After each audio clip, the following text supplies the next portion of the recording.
The president spent most of the morning up in southwest Washington. As you know, if you were with us all morning long, he arrived in Portland out at the air base at about 9 a.m., immediately boarded a helicopter, toured the Columbia, and then spent the remainder of the morning in Woodland. You can see him shaking hands with some of the locals there and saying goodbye.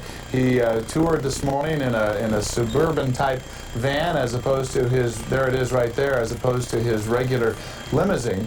After visiting a neighborhood southeast of Woodland where he made a call on the Jungnickel family, Doug and Delois Jungnickel, the president moved on to the fire station in City Hall where there was a roundtable discussion of the flooding.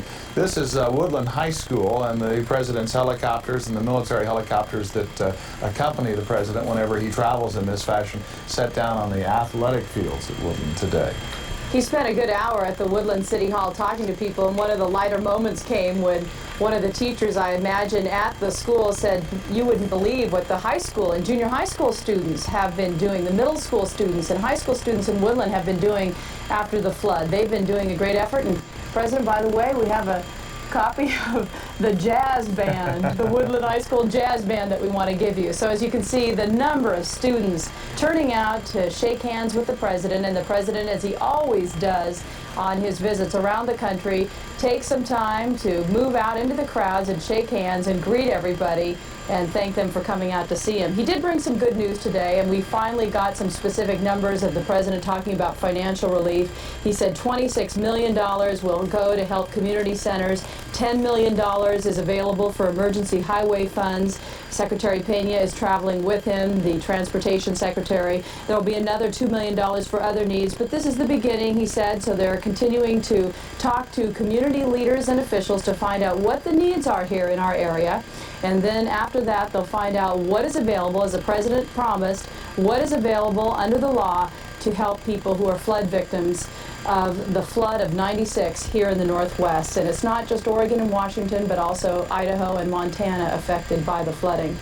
It's so appropriate, isn't it, Julie, that the president would have his touchdown and departure point in Woodland be the high school where he's able to really get out and visit with the young people for a moment. One of the stories we've been chronicling through the many days of the storm and then the flood was the fact that young people are coming through, and they might be teenagers who were otherwise involved in their own activities and sports and school and studies and so forth, but really saw a need and really came out in great number. And keeping in mind the president sees Woodland as a representative community. This isn't the only community that's done what it has, but in fact kids in here in Portland and in Oregon City and Vernonia and Clatskanie and down on the coast in Tillamook and Nehalem and virtually any community that we can think of to mention right now, the teenagers have stepped forward and helped save businesses and done all they can. So that's one of the positives in this. So it's really kind of nice that President Clinton is taking the time at Woodland High School this morning to go over, and you saw him with his high applause in a way applauding and thanking the teenagers up at Woodland. And the president even said to the people of Woodland, don't feel like you're insignificant, implying that they are the backbone of our country, seeing the people come together as they had. But what has been wonderful this morning, if you've been following our live coverage, we've had a rare opportunity to really glimpse at City Hall at work and some of the town officials and the small town life of people coming together. And we've heard one person after another talk about what was being done. And I think of the mayor of Woodland saying, boy, he knew he had a good community, but it's even better than we thought after the way people came together and rallied together after the flood. He gave one example of a man who spent 8 hours on a jackhammer with a cracked rib, and he wasn't even a city employee. He was just a volunteer. And the president saying, how wonderful to be the mayor of a community where you know that the guy who was at the jackhammer for 8 hours had a cracked rib. So once again, the president saluting the small town communities, and Woodland being example of many communities throughout our area. I think of Vernonia and Clatskanie, where people have also been rallying together, Oregon City, where there's been a lot of people badly affected by the flood, but yet also the community spirit, the spirit of the Northwest, as we so often talk about here on Channel 2, coming through. If you joined us late, we're following the progress of President Clinton's visit to the Northwest. These live pictures from Woodland, Washington, up I-5. One of the hardest hit towns in the Columbia River area. The freeway closed down to the north, and 1,000 of the 3,000 town's residents being evacuated. President Clinton spent all day there. These calls that he makes on individual families in crisis areas such as ours. Today it was Doug and Delois Jungnickel. retired logger. And the president did spend a fair amount of time in the home talking to the Jung Nichols, looking at the damage, talking about high water marks, as well as the windmill that floated down the street from the man's house who came from Holland 2 blocks away. Very personable. And, you know, as we've discussed throughout the morning, there are any number of critics who would look at this as just another campaign stop and point out that, yes, it is a campaign year. And clearly anything the President of the United States does in an election year is political. But the stated purpose for coming out today was to give assurance to these communities. And many times over, Julie, this morning the President said point blank, we're going to do everything we can as fast as we can to let you get on with your lives. And that means money. And as you mentioned, he did talk about specific dollar amounts. It may be a campaign stop, but that still, you have to recognize the fact this is the President of the United States who's come to our region, and that is significant and that is important to these people. As Mr. Jung Nichols said, we really thank you for coming out and telling us to keep at it. We know it's going to get better, but it's just nice to hear that the President of the United States cares. So sure, yeah, it's a campaign stop, but it's also important when we have flood victims in our community that they know that other people are doing what they can to make sure that they get some help that they need. One of the other things we heard today from Governor Mike Lowry saying that this has been the most expensive natural disaster in the state history. In the state of Washington, $300 million in damage is his estimate. Here in Oregon, Governor Kitzhaber believes $400 million in damage has been done.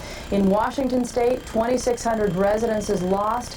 In one county, 23 bridges washed out. Another county, 30 bridges. That's just in Washington state. So this is the live picture at Woodland High School as the President of the United States, Bill Clinton, leaves the area and now heads to Oregon. The President in that crowd somewhere. We're going to follow this until his helicopter lifts off from Woodland, so we'll just ride it on out with you and see what you see as we see it. Let's introduce a new person to the conversation, though not new to all of you. He's Mark Hass, who is our political man and has followed many presidential visits and politics. And Mark, why don't you throw in your comments here relative to what we described a few moments ago as critics who would write this off as yet another campaign stop at the beginning of many of them for President Clinton. Are you with us, Mark? Yeah, I hear you, Paul. Well, you know, this is one thing that presidents do. I remember Ronald Reagan pitched sandbags during some flooding in the Midwest. George Bush went to the earthquakes in California when he was a president.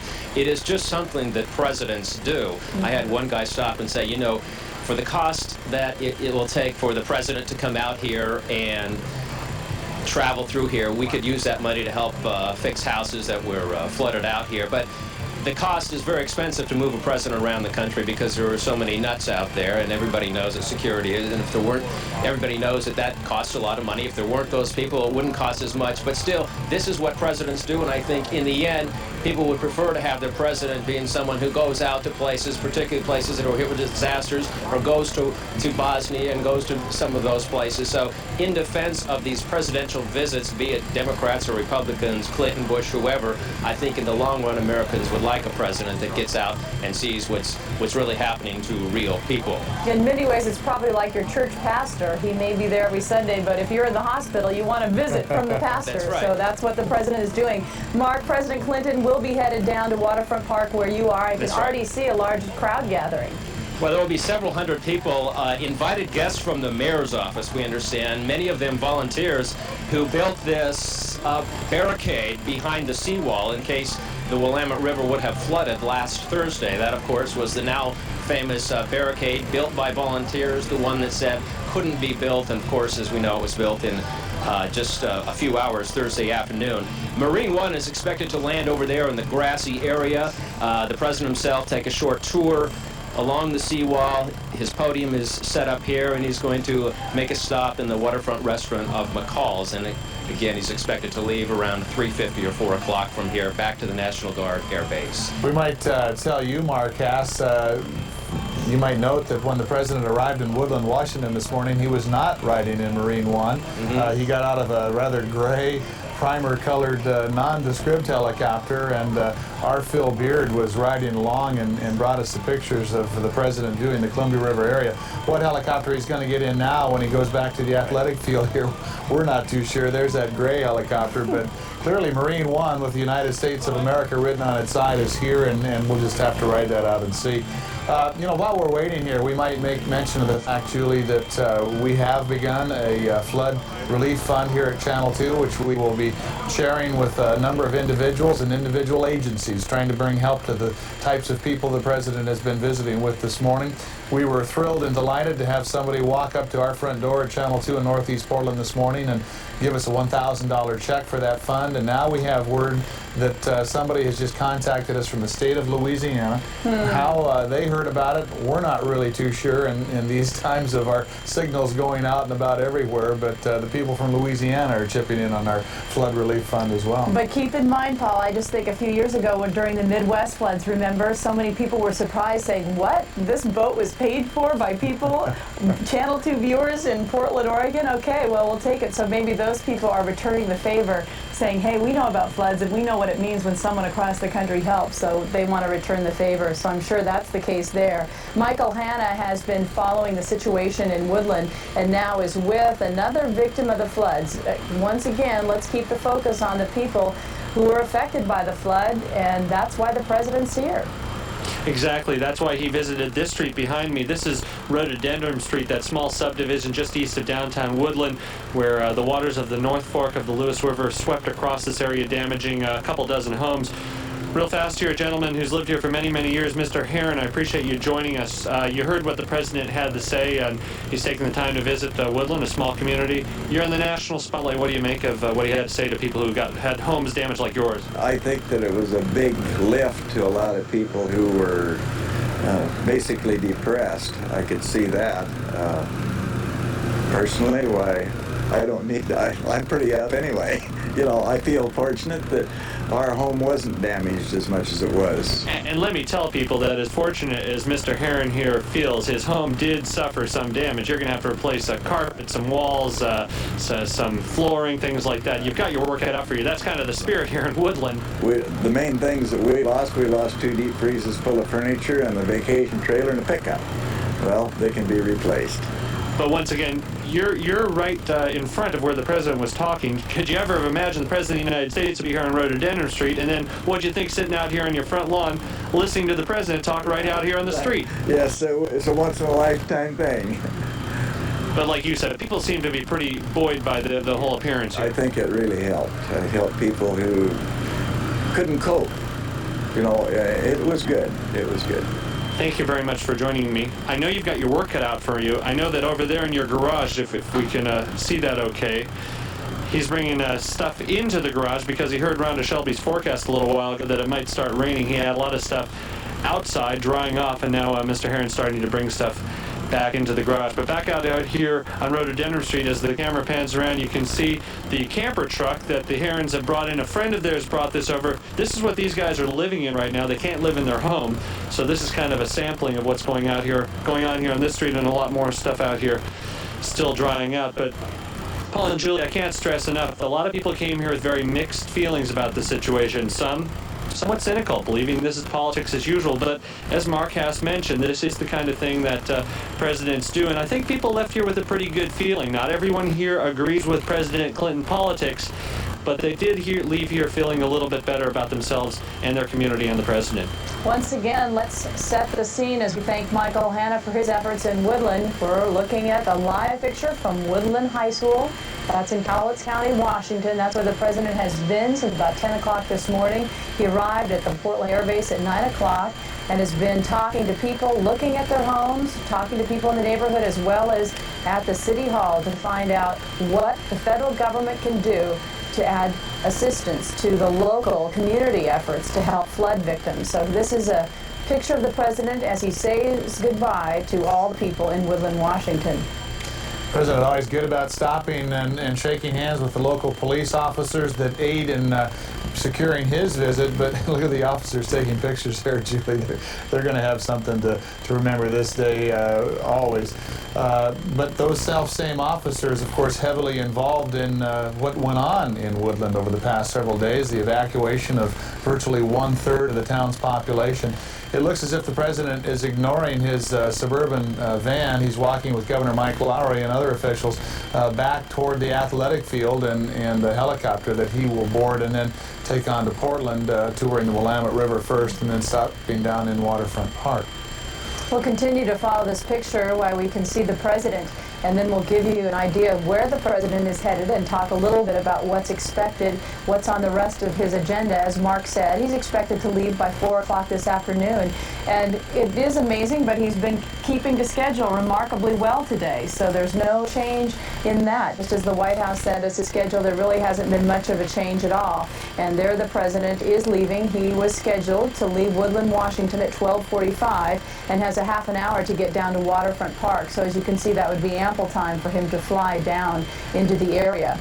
So he is just saying his goodbyes to some of the people there. You can see Governor Mike Lowry. With him today has been Senator Slade Gordon of Washington, Senator Patty Murray of Washington, Representative Linda Smith, who represents Cowlitz County, as well as Oregon Senator Ron Wyden and Oregon Senator Mark Hatfield, who is also with him, but they are not in the helicopter and with this particular entourage. This president, as you can see, casually attired today in plaid shirt and cotton pants. He wore a leather jacket off of the Air Force One this morning, but shed it somewhere along the line. Had his window open to his helicopter flying up so he could literally lean out and assess the damage below on the Columbia River, but you could see his hair blowing in the breeze as the helicopter flew. We want to give you an idea of where he is going from here. It's really pretty simple. He will be flying back southward out of Woodland and back down the Columbia River to where it hooks up with the Willamette. And perhaps we have a graphic that we can share. There it is. Very simply, back to Portland. The message was, according to the itinerary, the president would be looking at the Willamette River for a time before setting down at Waterfront Park, which you can see in the inset here. We're not really sure how much of the Willamette, whether, you know, the helicopter will go up to Oregon City, Lake Oswego area before, or if we'll just do the Willamette first and around the city and then land at Waterfront Park. We can remind you, though, that all this week on Channel 2 News, we're showing you the flood, the story in pictures, and that was on the screen just a moment ago.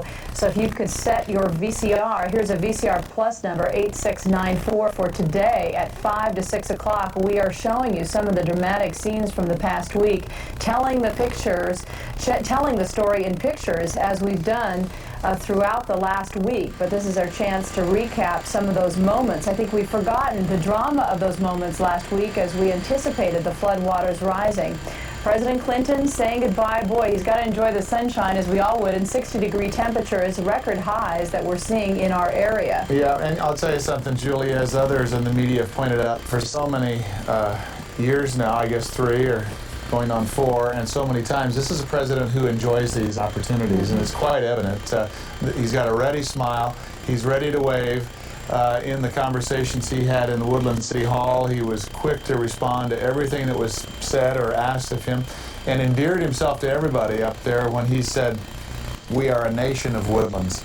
And even those of us in the major cities in Washington, D.C. and elsewhere, at one point we all came from woodlands. So don't downplay yourselves or your role in a crisis such as this, commending them all for coming through in a great fashion to survive in the way that they did and to keep their community intact. But this is a man who seems to be made for situations just as this. Now that answers the question of which helicopter. Once again, it's that dirty gray. I'll tell you what, if I'm the president, I want Marine One. You know, I was wondering, though, perhaps he gets a better view from this helicopter. It might be so. So that may be the number one issue at this point, because as we can see this window that he's been sitting at, a large window that was open, and able to see what was going on and pointing out to him distinct landmarks. Senator Slade Gordon was doing that along with Senator Patty Murray. So he will probably be joined by some other people who can show him the sites that he needs to be looking at as he comes towards Oregon to look at the flood damage along the Columbia and the Willamette rivers, as you pointed out, Paul, because of course we know so many people in our area that have been affected that way. Of course, the president's visit will also become part of our extended coverage of the flood, kind of a recap, if you will, this Thursday night. Tomorrow night from 9 until 11, we will bringing you the River's Rage, the story of the flood, a special 2-hour edition of the story of 96, the floods of 96, as we talk about this and anticipate the president's visit throughout the day. until 4 o'clock this afternoon. This is the scene at Woodland High School, a live picture of the president as he's about to leave and, of course, be heading for Waterfront Park. Let's talk a little bit about what he's going to be doing this afternoon. He will be addressing flood recovery workers and volunteers of the Portland area at Waterfront Park. There have been hundreds of people invited by the mayor to come down and hear the president's remarks about the volunteerism that we've seen over the past week. And of course, the wall at Waterfront Park is a dramatic example of that. I think you might be right, Julie, about why the president is touring in this Marine helicopter rather than Marine One. It does afford him the opportunity to get a good view of the region out that window and what's going on. I think you had that exactly right. Some of the people up in Woodland this morning said even more than the president's visit, we want money to help straighten this out. And clearly he did bring the message that the federal government today is releasing $38 million for flood relief in Oregon and Southwest Washington. And there goes the chief executive of the United States of America departing Woodland, Washington. We want to tell you we'll be continuing our coverage. Of course, he'll be in the air for a while, so we will not be able to bring you live pictures of the president. But our photographer, Phil Beard, is with the president and following him. He is the pool camera. One photographer was allowed with the president today, so we'll be bringing you back more pictures of the president.